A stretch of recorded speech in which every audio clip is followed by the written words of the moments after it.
Assalamualaikum Bu. Waalaikumsalam, silakan masuk. Maaf Bu mengganggu. Ya, ada apa nak? Silakan duduk.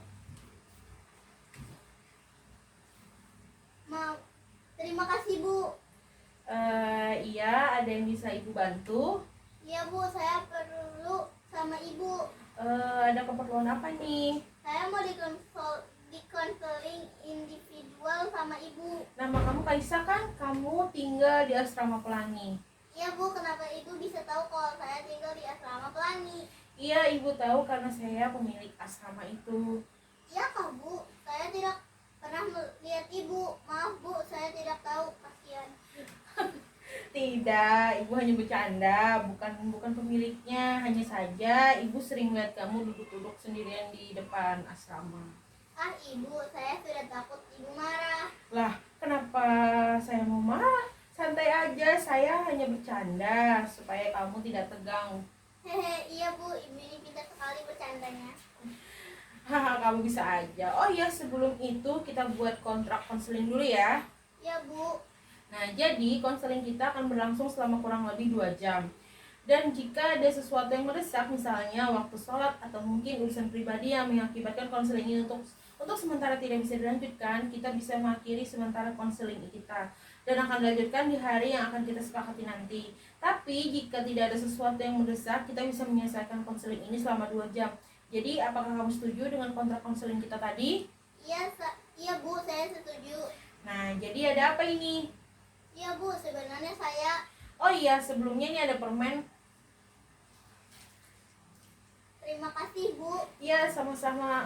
Apa tadi yang kamu mau bilang? Jadi Bu, setiap saya disuruh maju ke depan kelas sama guru saya selalu gemetar dan berkeringat Bu. Setelah saya maju di depan, saya tidak bisa berbicara dengan lancar seperti gagap Bu.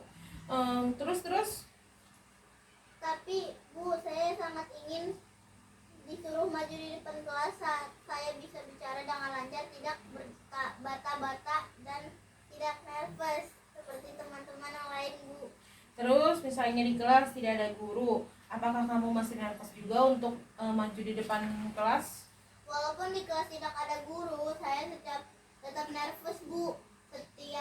Tapi tidak se-nervous jika ada guru. Saya malu ketika teman-teman mulai memperhatikan saya. Oh, kalau seperti itu berarti kamu tidak percaya diri untuk tampil berbicara di depan banyak orang. Begitu ya Bu? Iya nak, nah kenapa ibu bilang seperti itu? Karena setiap kali kamu maju ke depan di kelas, kamu merasa malu, gemetar, berkeringat, bahkan sampai gagap berbicara. Nah, itu merupakan indikator dari kurangnya percaya diri seseorang. Oh begitu ya Bu? Nah, iya. Nah, supaya masalahnya lebih jelas, bolehkah ibu bertanya-tanya sedikit? Ya Bu, boleh. Nah, tadi kan kamu bilang bahwa rasa gugupmu itu meningkat kalau di dalam kelas itu bukan hanya teman-temanmu, tapi ada juga guru kamu. Kenapa bisa begitu? Iya Bu, saya takut melakukan kesalahan di depannya Bu. Kenapa kamu takut melakukan kesalahan? Apakah guru kamu itu memarahi kamu kalau kamu melakukan kesalahan saat tampil presentasi di depan kelas? Tidak Bu, saya tidak dimarahi kok Bu. Hanya saja setiap saya tampil di depan kelas, saya merasa takut melakukan kesalahan di depan guru. Saya takut nanti nilai saya jelek Bu. Jadi maksudnya di sini kamu berpikir kalau kamu melakukan kesalahan di depan kelas, kamu akan diberikan nilai yang jelek oleh guru kamu. Iya Bu, karena saya pikir dan guru itu tidak suka sama saya karena saya melakukan kesalahan. Itulah kenapa saya tambah nervous Bu. Oh begitu ya, mungkin kamu berpikir kalau kamu segala sesuatu itu harus sempurna tanpa ada kesalahan sedikit pun. Apakah demikian? Iya Bu. Nah, selanjutnya apa yang akan kamu lakukan ketika kamu merasa tidak percaya diri atau merasa nervous di kelas? Saya hanya diam saja Bu, daripada saya malu di depan teman-teman karena saya gugup dan gemetar. Jadi apa sebenarnya yang menjadi tujuan kamu untuk mengikuti konseling ini? Saya ingin sekali bisa bicara di depan orang banyak Bu, dan kalau saya dipanggil maju di depan saya tidak gemetar dan nervous, tidak berkeringat, jadi saya tidak gagap lagi saat berbicara. Tapi paling tidak Bu, saya bisa aktif dalam diskusi kelompok, misalnya bertanya atau menjawab Bu. Ya, jadi tujuan konseling kita adalah agar kamu bisa percaya diri untuk maju di depan kelas, berbicara di hadapan guru dan teman-teman kamu. yang ditandai dengan kamu tidak gemetar lagi, berkeringat lagi, tidak nervous lagi, sehingga kamu bisa berbicara dengan baik tanpa terbata-bata. Jika tampil di depan kelas, Iya Bu, seperti itu Bu. nah, Ibu lihat nilai-nilai kamu ini bagus-bagus semua, tidak ada di bawah rata-rata pula. Iya Bu, alhamdulillah bagus-bagus semua Bu. Saya senang sekali karena tidak ada nilai saya yang jelek. Teman-teman saya juga mengatakan kalau saya beruntung. Wah, berarti itu adalah pengalaman yang membahagiakan dan membanggakan untuk kamu. Iya Bu, saya bahagia tapi sebenarnya saya sedih Bu. Loh, katanya tadi, tapi kenapa sekarang lagi sedih? Saya sedih Bu karena saya iri melihat teman-teman yang lain. Mereka bisa saya diri tampil di depan orang banyak, bisa berbicara dengan lantang dan ekspresif.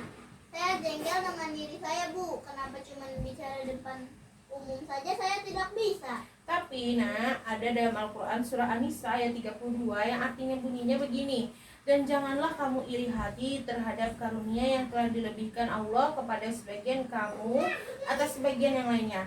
Dan seterusnya. Nah, maksud dari ayat ini adalah kita diberitahu kalau kita sebagai hamba Allah tidak boleh merasa iri hati terhadap apa yang dimiliki orang lain yang tidak kita miliki, sebab akan menimbulkan dampak negatif bagi kita. Mungkin akan timbul sikap kufur nikmat, bahkan tidak mau menerima karunia Allah. Itulah yang saya takutkan Bu. Saya takut jika saya selalu iri terhadap kelebihan yang dimiliki teman saya yang tidak saya miliki, membuat saya memiliki sikap kufur dan tidak mau menerima karunia Allah. Sebenarnya teman saya sudah mengajak saya untuk diajarkan bagaimana caranya agar tidak nervous lagi saat tampil di depan kelas Bu. Hanya saya bingung. Kamu bingung, kenapa kiranya kamu merasa bingung? Padahal itu adalah hal yang kamu inginkan, kan? Iya Bu, saya ingin sekali tapi saya takut dianggap bodoh oleh teman-teman saya karena hanya untuk tampil di depan kelas saya tidak sanggup. Jadi maksud kamu takut diremehkan oleh teman-teman kamu karena untuk tampil di depan kelas harus berlatih dulu dengan mereka. Iya Bu. Jadi setelah apa yang telah kamu sampaikan tadi, alangkah baiknya jika kita simpulkan dulu agar hasil pembicaraan kita semakin jelas. Yang pertama, tekad kamu untuk lebih percaya diri di depan banyak orang semakin jelas. Yang kedua, kamu sebenarnya ingin sekali diajar oleh teman-teman kamu untuk latihan selalu tampil di depan kelas. Hanya saja kamu merasa takut kamu diremehkan oleh teman-teman kamu. Iya Bu, tapi sebenarnya Iya? sebenarnya saya ingin sekali diajarkan oleh teman-teman saya itu Bu. Bagaimana menurut pendapat Ibu? Kalau menurut kamu itu bisa membantu, ibu akan mendukung kamu. Jangan ragu, lakukan saja. Tapi ingat, kalau kamu memutuskan menerima bantuan teman kamu, berarti kamu harus siap menerima ocehan teman-teman kamu itu. Dan juga sebelumnya kamu harus berbicara dengan teman kamu serta menjelaskan alasan kenapa kamu harus latihan dulu sebelum tampil di depan kelas agar mereka dapat mengerti. Tapi bagaimana menurut Ibu kalau saya tidak menerima bantuan teman saya? Kalau menurut ibu, jika kamu menerima bantuan dari teman kamu itu akan memudahkan kamu beradaptasi, karena yang akan mendengarkan kamu saat kamu tampil di depan kelas salah satunya adalah mereka. Tapi saat sebelum kamu menerima bantuan dari teman kamu itu, kamu perlu menjelaskan bahwa kamu berlatih agar kepercayaan diri kamu bisa meningkat saat tampil di depan kelas tanpa terbata-bata lagi. Pasti teman-teman kamu bisa mengerti karena setiap manusia itu memiliki kelebihan dan kekurangannya masing-masing. Oh iya Bu, saya mengerti. Nah, wah, ternyata waktu kita sudah hampir habis ya. Iya Bu. Jadi selama 2 jam ini bagaimana perasaan kamu? Apa yang kamu rasakan? Ya Bu, alhamdulillah sekarang saya merasa lega Bu. Karena semua keluhan yang ada dalam hati saya selama ini akhirnya bisa saya ceritakan semua. Alhamdulillah kalau begitu. Lalu apa yang kamu pikirkan selama pertemuan ini? Saya pikir bahwa keputusan saya untuk menerima tawaran latihan bersama teman saya sebelum tampil di depan kelas dan tidak mempedulikan ocehan teman-teman yang menganggap saya bodoh itu sudah benar Bu. Karena dengan berlatih akan bisa membantu saya untuk meningkatkan kepercayaan diri saya agar saya bisa seperti teman-teman saya yang lain. Bagus. Jadi apa kira-kira rencana kamu sementara sebagai pegangan untuk tindakan selanjutnya? Ya Bu, jadi insya Allah Yang pertama yang harus saya lakukan adalah saya menerima tawaran dari teman saya dan berlatih juga belajar bersama mereka. Kedua, saya tidak boleh iri terhadap apa yang tidak saya miliki, yang dimiliki oleh orang lain. Dan ketiga, sebelum saya tampil di depan kelas, saya akan berpenampilan rapi sehingga saya akan merasa lebih percaya diri. Juga saya harus berdoa dulu sebelum tampil. Saya rasa itu yang akan saya lakukan, Bu. Kita sudah berbicara banyak nih. Apa yang bisa kamu simpulkan dari pertemuan ini? Jadi saya harus menentukan pilihan saya, Bu. Saya tidak boleh salah pilih karena semua ini untuk masa depan saya dan juga kecemasan dan ketakutan yang saya alami mulai menurun. Dan juga saya tahu langkah-langkah apa yang harus saya lakukan untuk mengatasi rasa tidak percaya diri saya ini, Bu. Rupanya kamu sudah paham ya dengan apa yang kamu inginkan dan apa yang kamu lakukan. Kamu pasti bisa untuk itu, pilihannya bagus sekali. Ayo, teruskan lakukan jika menurutmu itu membuatmu jauh lebih baik. Dan jangan menyerah jika pada saat kamu melakukan itu menemui halangan atau tantangan yang menghadang. Karena tidak ada orang yang sukses tanpa tantangan. Iya, Bu, terima kasih. Dan jangan sungkan jika ada yang kamu ingin bicarakan bersama ya. Datang saja untuk menemui Ibu lagi.